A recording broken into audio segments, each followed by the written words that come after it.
What is going on, everybody? This is Dr. Damon Silas on my first Facebook Live. Never done this thing before, so I have no idea how it works. Must admit, I'm slightly anxious because this is new. But I vowed to myself that I would actually do this today because today is December 19th, and it marks the 26th year that my sister was murdered. And I wanted to do something different. I wanted to be able to offer you all some information, especially, oh, hey, Aunt Sean. So I wanted to talk a little bit about grief and loss, especially during the holiday season, because I understand how it can be for some people. And, as I said, I actually experienced a loss around the holidays on this day 26 years ago, my sister, Nikki Agnetta. And since then, I've just gotten into the psychology field. I was really interested in helping people through their grief and loss, through their mourning. And so I've been doing this work as a psychologist for 16 years. And hey, y'all. All right, cool. I love it. So that being said, I actually put together like a webinar of all sorts of different slides and stuff, but I don't know if I really want to be that formal. I really just want to have a conversation with you guys about grief, loss, and all that good stuff. So like I said, I'm actually going to pull up some of my notes because I want to make sure that I get it all in. But again, I talk about some of my story through my book, From Morning to Night, Overcoming Loss. That's my first book. And then my second book is What's Your Action Plan? 6 Powerful Ways to Get Unstuck in Your Life Now. And that's really more for the reader. So it's less memoir as the first book is, and more tangible action items that you can take to help get yourself unstuck. Because as I said, I get it, when we're lost, when we're depressed, when we're down in the dumps, when we're blue, we lack energy. We don't feel like doing anything. And hopefully that book can give you some tangible things that you can use in your everyday life to just work through your grief and your loss. I will say this, it is a process. So be gentle with yourself. Make sure that you practice self-compassion. I'll talk a little bit more about that later. But, I want you to just imagine what your life would be like if you were able to work through your loss. If you had a tangible tool or something that could help you work through your loss, would it feel like there was a future of hope or light or love again? And wouldn't that make things better for you? So that's really what this is all about. One of the quotes from Elizabeth Kubler-Ross, who's a grief expert. She had been working actually with people who are in hospice care, which is people who are at the end of their lives. And what she noticed in all of her research was this kind of typical picture of grief and mourning that we now hear about. But what she said was that the reality is that you will grieve forever. You'll not get over the loss of a loved one. You will learn to live with it. You will heal and you will rebuild yourself around the loss that you have suffered, and you will be whole again, but you will never be the same. Nor should you be the same, nor would you want to. And I love this quote because it's not saying that we're going to get back to this pre-loss normal. It's how do we take this loss and integrate it into who we are and how we are now. A lot of times what I hear people say in my work is, I want to feel like I felt before. Well, the truth of the matter is you won't. You won't. There will always be a hole. There will always be a void. You'll always miss that person. Here I am 26 years later, and there are days and times and periods of each day or some days where I get sad, or I think about my sister and I might tear up, or my dad or my nana or whoever it may be. And I tear up and I get sad, and that's okay. Like the point is, it is a process. And just because you feel an emotional reaction or response to something, and it could be an external trigger, It could be a song that you heard on the radio. It could be a scent that you smelled that reminded you of that person's cooking or something that you all would make together. It could be, just seeing a commercial and it bringing up some stuff in you. And that's okay. Like sometimes we tend to get down on ourselves. Like I shouldn't be feeling X, Y, or Z. Why not? I ask you, why not? Why shouldn't you? Who says you shouldn't be feeling those things? I don't know where we get that idea that we should or shouldn't be feeling certain things in our processes, but that's not correct. That's not accurate. I love, there's a quote that says, just don't be a should head. Stop shoulding all over yourself. Like, stop telling yourself I should or shouldn't do. Now, that's not good. It's not healthy. Not only is it not good for you, but it's not good for everybody else around you. So that being said, just allow your process to happen. So Elizabeth Kubler-Ross, she talked about the 5 stages of grief. And some people say there are 7. Some people, you can look around on Google. You can find all these different experts saying that there are different stages. I'm going to talk about just the 5 that she discussed, which is in an acronym DABDA, which is denial, anger, bargaining, depression or withdrawal, and acceptance. So if you think about denial, it's that sense of when that person is no longer here physically with us, it's hard to even understand or fathom that they are not here, that they're not here to call. They're not here to go over their house, to hang out with, to eat with, whatever it may be. There's this sense of denial that is there that you don't want to, in your mind, your brain has a hard time integrating the fact that they are no longer here, especially if it's a sudden death, but really any death. I was just talking to a good friend of mine yesterday who was discussing losing a family member of his recently. And he said, even though we knew that, he was dying, that it still doesn't make it any easier.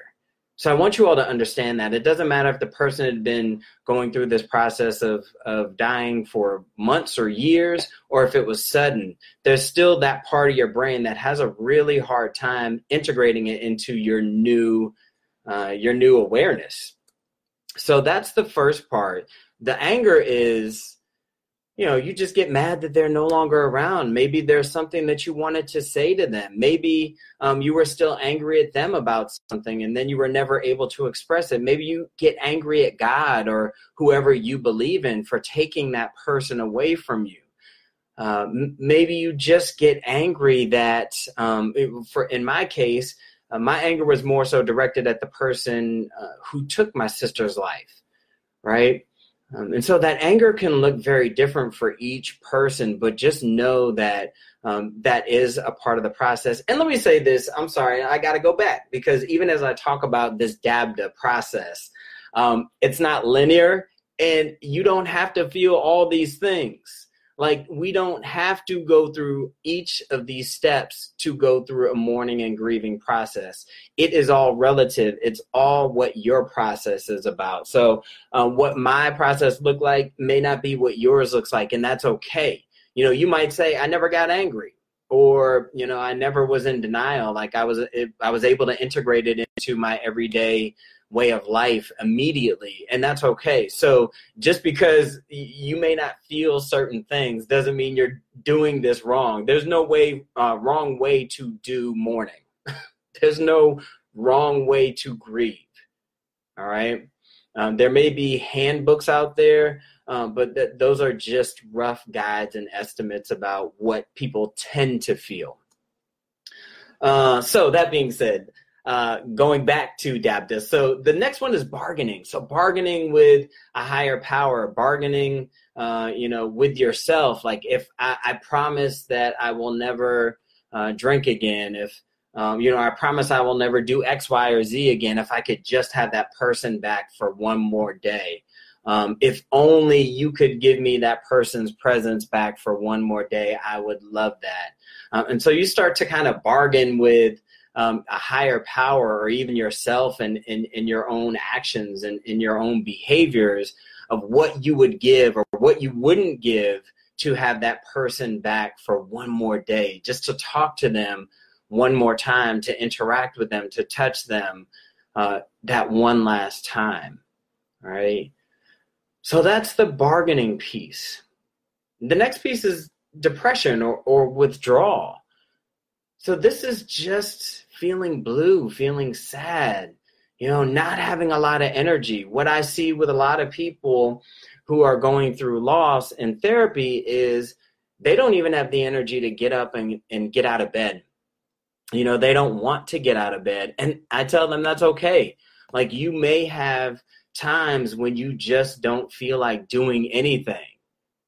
Cool. Don't. Listen to yourself. Listen to your body. Listen to what your mind is trying to tell you. And if your mind is saying, you know what, you need a mental health day today, you need to take a break, then cool, do that, please. You owe that to yourself and in your process. So, really take those moments that you need to just grieve and be. Some of you may have full-time jobs, and I get it. Like, it's hard to even take time off from work. Hopefully you have somebody who's understanding when you might need to even leave a little bit early, or maybe you just need to take an extended lunch break, when you're feeling that way, feeling a wave of emotion.